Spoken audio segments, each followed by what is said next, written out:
Hello everyone, ધ્યાન સેતુ ધોરણ 8 અંગ્રેજી second chapter joyful dream activity 4 and 5.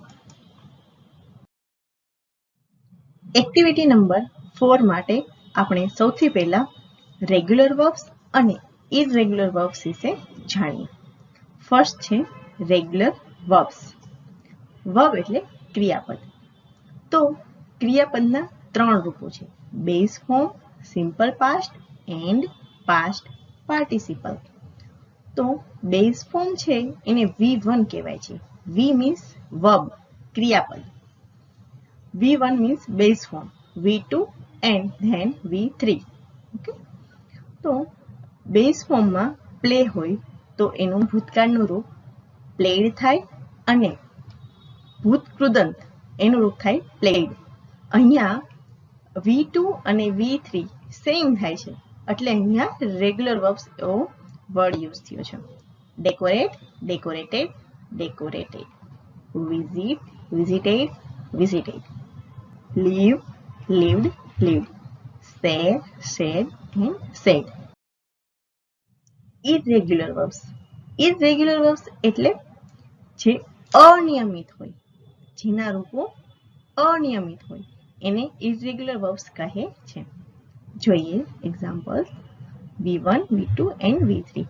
તો વિન જે છે એનું ભૂતકાળ વોન થાય અને એનું ભૂતકૃદંત વોન થાય. મેકનું મેડ, મેડ. ગીવનું ગેવ અને given. Go, went, gone. Sing, sang, sung.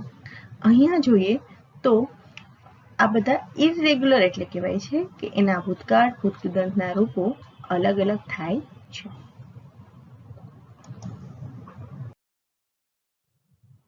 હવે એક્ટિવિટી નંબર 4 જોઈએ. નીચે નમ્રતા છે, એ વિદ્યાર્થીની છે અને જયેશભાઈ એક શિક્ષક છે. એમના એક દિવસના કાર્યોની અહીંયા માહિતી આપેલી છે. એને જસ્ટ રીડ કરવાની છે. ઓકે, ડેટ છે 14 નવેમ્બર 2019. વાર છે થર્સડે, ગુરુવાર. ઓકે, તો નમ્રતા. તો નમ્રતાના એક દિવસના કાર્યોની નોંધ છે અહીંયા. તો જોઈએ, participated in a children fair. Children fair એટલે બાળમેળો.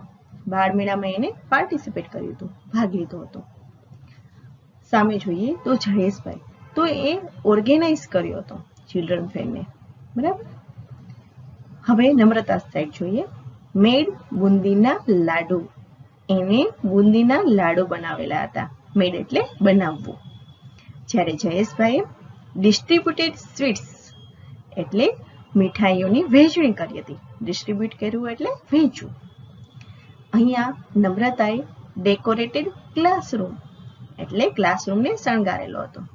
જ્યારે અહીંયા જયેશભાઈનું જોઈએ તો gave prize to the best classroom, ને એમને સૌથી સારામાં સારો શણગારેલો ક્લાસરૂમને પ્રાઇઝ આપી હતી. ઓકે, હવે નમ્રતા સાહેબ વોન કુકિંગ કોમ્પિટિશન. નમ્રતા કુકિંગ કોમ્પિટિશન જીતી હતી, રસોઈની સ્પર્ધા. જ્યારે જયેશભાઈ કોંગ્રેચ્યુલેટેડ નમ્રતા, એને નમ્રતાને અભિનંદન આપ્યા હતા. ઓકે,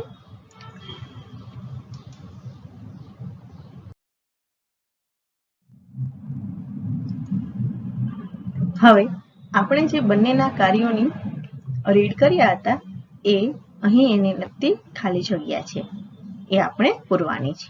ઓકે, પહેલા એક્ઝામ્પલ્સ જોઈએ.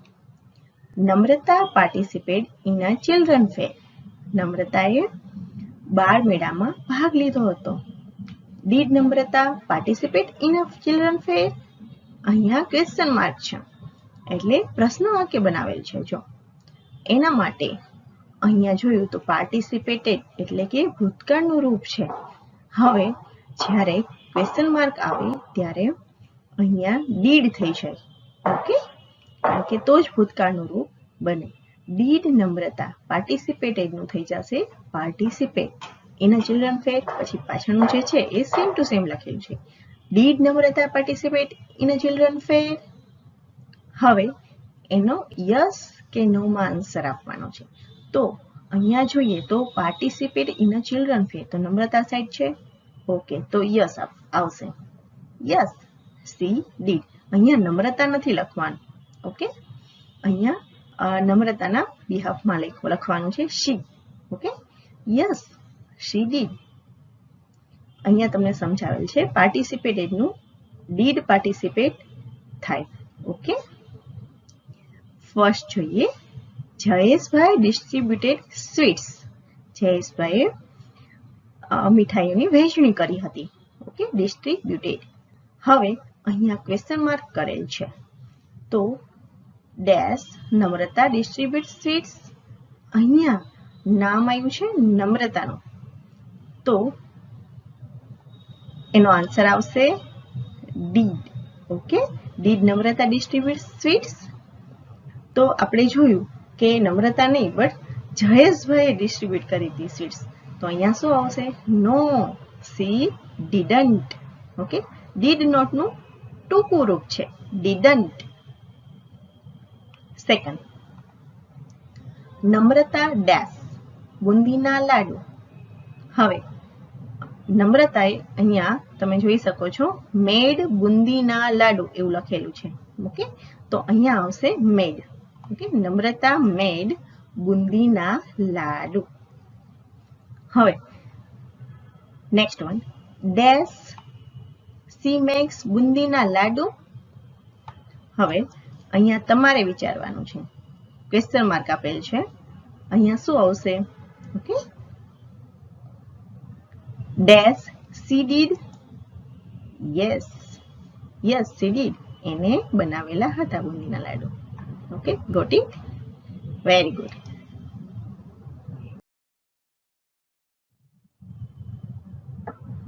હવે થર્ડ વન છે, Jayeshbhai organized children fair in the school. હવે જયેશભાઈએ ઓર્ગેનાઇઝ કરેલો હતો ચિલ્ડ્રન ફેર, રાઈટ? તો એનો પ્રશ્ન વાક્ય જોઈએ, ડેશ નમ્રતા ડેશ ચિલ્ડ્રન ફેર. તો અહીંયા આવશે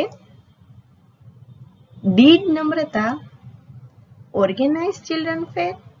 અહીંયા ઓર્ગેનાઇઝડ નું થઈ જશે ઓર્ગેનાઇઝ, અને અહીંયા ક્વેશ્ચન માર્ક ના લીધે આવશે ડીડ, અને અહીંયા ભૂતકાળનું રૂપ હોવાથી અહીંયા ડીડ આવે છે. નો, બરાબર. નમ્રતાએ ઓર્ગેનાઇઝ નહોતો કરેલો, એ તો એને પાર્ટિસિપેટ કરેલો હતો. જોઈએ, ઓકે, ઓર્ગેનાઇઝ કોને કરેલો હતો? જયેશભાઈએ. તો અહીંયા આવશે no, she didn't. Now fourth one, Namrata decorated her class. નમ્રતાએ પોતાનો ક્લાસ શણગાર્યો હતો. તો પ્રશ્ન વાક્ય વાળું તમારે બનાવવાનું છે. ઓકે, જોઈએ, did Namrata decorate her class. Okay, અહીંયા આગળ ડીડ આવશે, then Namrata and decorate her class. Decorated નું થઈ જશે ડેકોરેટ. ઓકે, હવે અહીંયા નમ્રતાના બદલે જયેશભાઈ પણ લખી શકત, પણ એના પછીનું વાક્ય તમારે જોવું રહ્યું. અહીંયા યસ લખેલું છે, તો હા કીધું છે, તો આપણે શું લખવું પડે? નમ્રતા જ લખવું પડે ફરજિયાત. ઓકે, અહીંયા જો લખેલું હોય નો સી, તો શું આવે? તો અહીંયા નો હી આવે, સોરી. તો અહીંયા આવશે નમ્રતાના બદલે જયેશભાઈ. ઓકે, તો યસ સી ડીડ. એને ડેકોરેટ કરેલો હતો.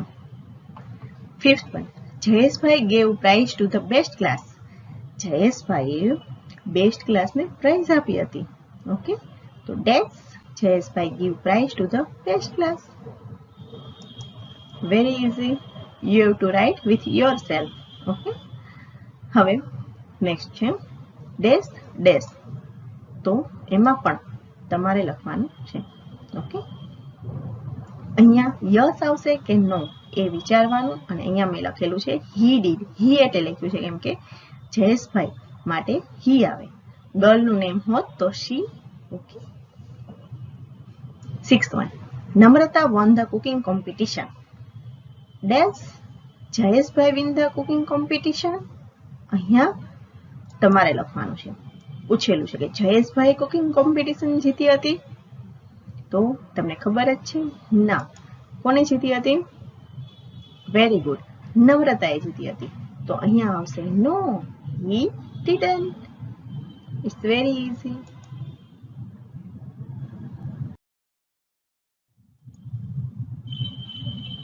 હવે now activity number 5.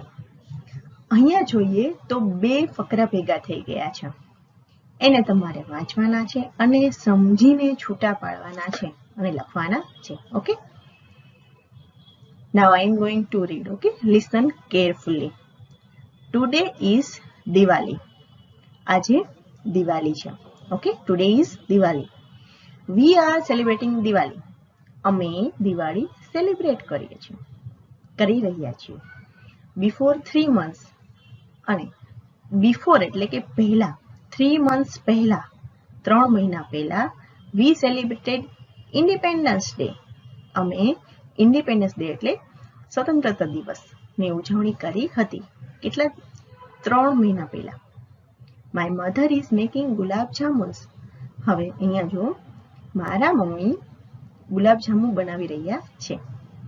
Hetal, the most educated girl of the village, hoisted flag. Hetal કે જે સૌથી વધારે ભણેલ દીકરી હતી એ ગામને એને હોઇસ્ટ કર્યો, ફરકાવ્યો ઝંડાને. ફ્લેગ એટલે ઝંડો. માય ફાધર ઇઝ મેકિંગ તોરણ. મારા પિતાજી તોરણ બનાવી રહ્યા છે. ઓર પ્રિન્સિપલ, અહીંયા આવશે પ્રિન્સિપાલ, PAL આવશે. Okay, distributed sweets among students. અમારા આચાર્યશ્રી બધા સ્ટુડન્ટને સ્વીટ્સ આપી રહ્યા હતા. My brother participated in a play. મારા ભાઈએ પ્લે એટલે કે નાટકમાં ભાગ લીધો હતો. He is at home today. તે આજે ઘરે છે. હી ઇઝ ઇટિંગ લાડુ. એ લાડુ ખાઈ રહ્યો છે.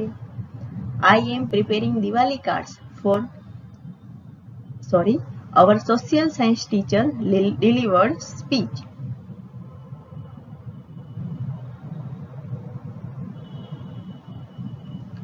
I am preparing Diwali cards. હું દિવાળી કાર્ડ બનાવી રહી છું. Our social science teacher delivered speech on Independence Day. અમારા સામાજિક વિજ્ઞાનના ટીચર ઇન્ડિપેન્ડન્સના દિવસે સ્પીચ આપી રહ્યા હતા. ઓકે, વી રિમેમ્બર્ડ અવર ફ્રીડમ ફાઇટર્સ. અમે આપણા સ્વતંત્રતા સૈનિકોને યાદ કર્યા હતા. We are enjoying Diwali celebration. અમે દિવાળી સેલિબ્રેશનને એન્જોય કરી રહ્યા છીએ. વી એન્જોયડ ઇન્ડિપેન્ડન્સ ડે સેલિબ્રેશન. અમે ઇન્ડિપેન્ડન્સ ડેનું, સ્વતંત્રતા દિવસનું સેલિબ્રેશન એન્જોય કર્યું હતું. હવે અહીંયા જોયું તમે અમુક જગ્યાએ ઇઝ છે. ઓકે, તો અહીંયા ચાલુ વર્તમાન કાળ અને સાદા વર્તમાન કાળ, ઓકે, અને ભૂતકાળના વાક્યો મિક્સ થઈ ગયેલા છે. ઓકે, એ તમારે છૂટા પાડવાના છે. જોઈએ.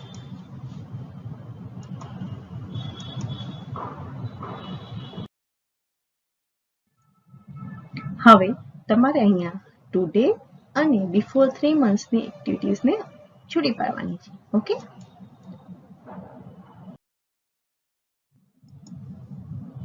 ફર્સ્ટ ટુડેઝ એક્ટિવિટી જોઈએ. Today is Diwali. We are celebrating Diwali. My mother is making gulab jamuns. My father is making toran. He is at home today.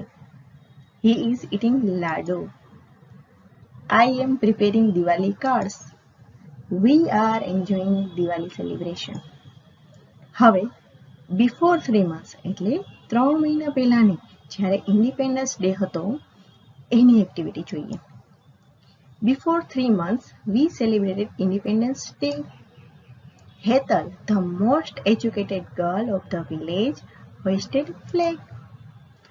Our principal distributed sweets among students.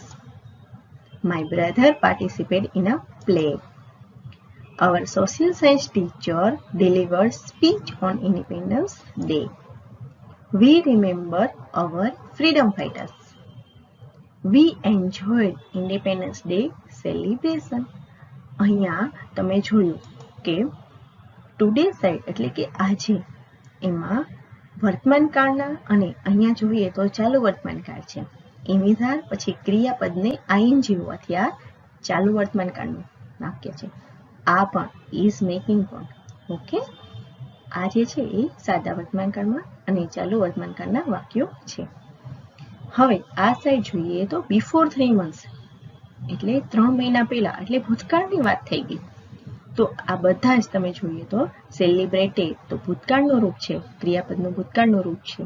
Educated, distributed, participated, delivered, okay, then remembered and enjoyed.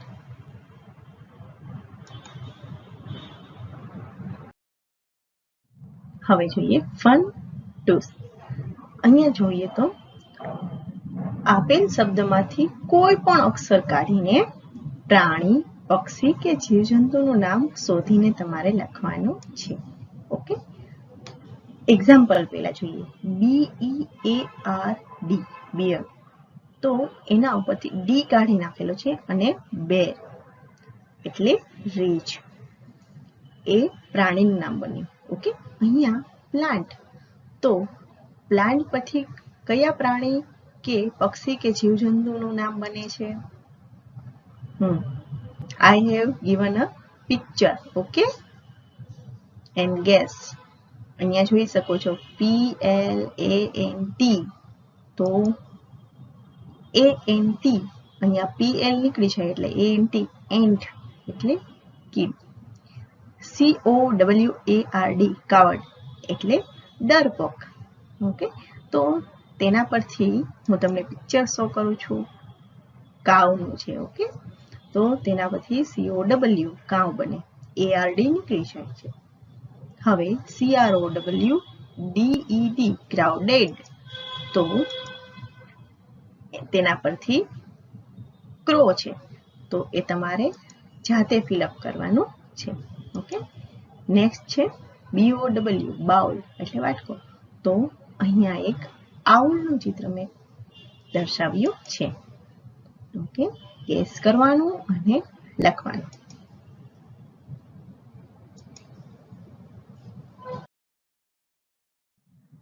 Now fifth one, CATCH catch.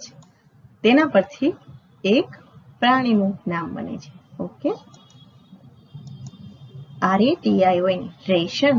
તેના પરથી પણ એક જીવજંતુનું નામ બને છે. then BATCH batch. અહીંયા મેં ચામાચીડિયું show કર્યું છે, તેને ઇંગ્લિશમાં કહેવાય બેટ, BAT.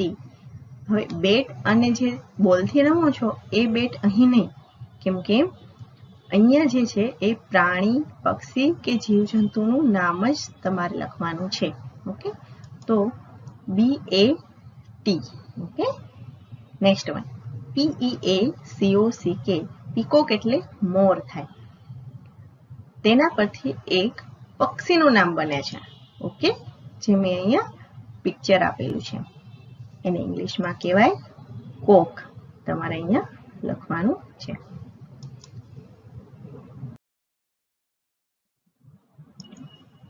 Thank you.